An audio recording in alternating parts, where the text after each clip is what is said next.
Et donc là, on est sur une cascade, comme on peut l'observer. Et à quoi on voit que c'est une cascade? Bah en fait, là, dans cette zone-là, là, il y a justement un esprit de la nature, d'une nature un peu particulière, qu'on pourrait appeler le déva des cascades. Et c'est toujours la même énergie qui est présente dans toutes les cascades. Donc là, énergétiquement parlant, malgré que ça ressemble plutôt à de l'eau qui ruisselle juste comme ça, eh ben, il y a en tout cas l'énergie qui est liée à des cascades qui peuvent être absolument énormes. C'est la même? Oui, c'est la même. Après, ça veut pas dire que cette cascade va générer la même chose que des grosses cascades. Mais on peut avoir des énergies similaires. Voilà, juste comme ça. Et du coup, ça renvoie sur quoi? Ah. Difficile de retenir, on ne peut que laisser filer. Un truc du genre. Un truc du genre. Et c'est marrant parce qu'il y a quand même... qu'on est à côté d'une petite zone quand même assez monumentale. On pourrait dire un très gros abri sous roche. Et ce côté basalte peut avoir... Alors c'est pas toujours le cas, mais il y a un petit côté parfois de... Je garde... je suis là pour garder de la mémoire. Et là c'est... Ouais, on va passer de là à laisser filer et puis... allez, si on se promène un petit peu en dessous... Qu'est-ce que ça nous dit? C'est autre chose, hein, c'est pas la même ambiance. Ah non, c'est pas la même ambiance. Donc ça fait quand même une grande surface.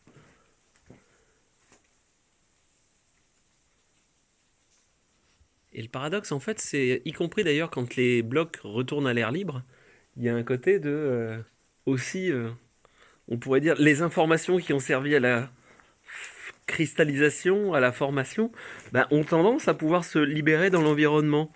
Tant qu'elles sont, on va dire, sous terre ou effectivement à l'intérieur, bah, ça reste enfermé. Donc le côté finalement dégradation, on pourrait dire que c'est à chaque fois une naissance.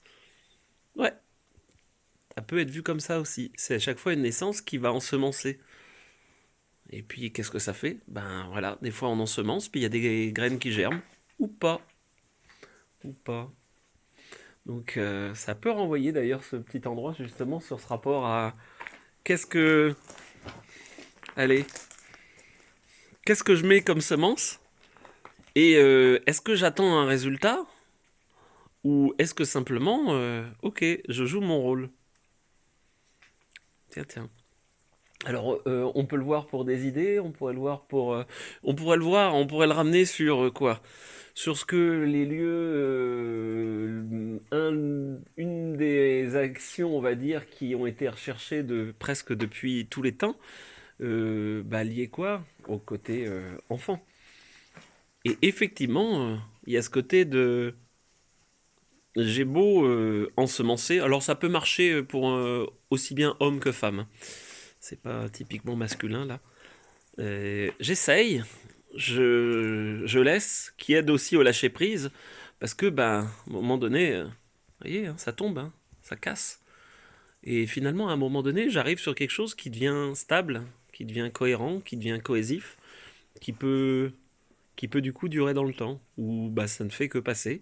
Et puis ça ne fait que passer, ça nourrit le reste. Ok. C'est-à-dire, bah, pas forcément de gestation. Pas forcément de gestation. Il y a juste l'intention de. Et que l'intention, bah, même si elle ne se réalise pas dans la matière, elle nourrit quand même quelque chose de plus grand, il me semble. En tout cas, c'est ce que ça cause ici, un truc du genre. Avec quoi alors? Un type d'énergie et alors donc on a un déva des cascades d'un côté. Il y a peut-être ben, a priori, un côté énergie spirituelle qui traînouille aussi et qui serait pour cette zone-là. Et alors, l'énergie spirituelle, comme d'hab, hein, elle n'est pas là pour faire le travail à notre place. Et par contre, à partir du moment où, ok, t'as compris qu'il suffisait de lâcher, et que parfois, en plus, quand tu lâches, ça vient. Mais si tu lâches pour que ça vienne, ça marche pas. bien évidemment. Vous pouvez pas vous dire, bon, maintenant je lâche prise, hein. Bon, d'accord, hein. Maintenant je lâche prise. Le lâcher prise est plus une conséquence qu'une volonté. De dire, maintenant je veux lâcher prise. Bah, c'est du super lâcher prise. Mais peut-être que trop souvent on est dans cette logique-là. Je veux que ça se passe de manière toute simple et toute légère. Ah bon? Ben laisse-le se passer, et puis peut-être que ça sera simple et léger. Ou pas d'ailleurs. Ou pas. Parce que, y compris dans les histoires de lâcher prise, non, mais lâche prise, t'inquiète, ça va se faire tout seul.